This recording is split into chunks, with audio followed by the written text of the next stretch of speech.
रद्द की आने वाली एपिसोड बहुत ज़्यादा इंटरेस्टिंग होने वाली है। आने वाली एपिसोड में आप देखेंगे कि सालार अपने भाई से सही से बात करता है।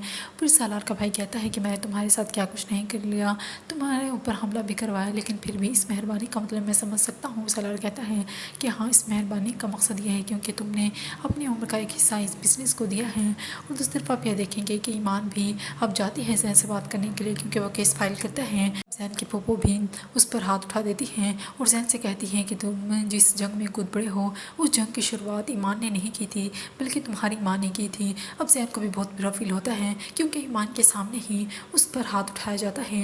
ईमान तो सिर्फ और सिर्फ जैन से बात करने के लिए आती है, उसे समझाने के लिए आती हैं।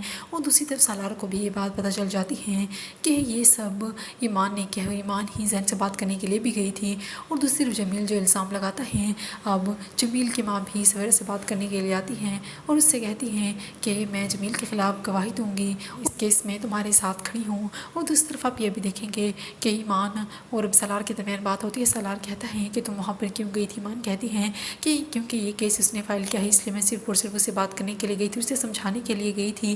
फिर सालार कहता है कि ये मेरे और मेरे बाप के दरमियान जंग है और तुम इस जंग से दूर ही रहो तो बेहतर है। ईमान को बहुत बुरा लगता है जिस तरह सालार उसे मना करता है।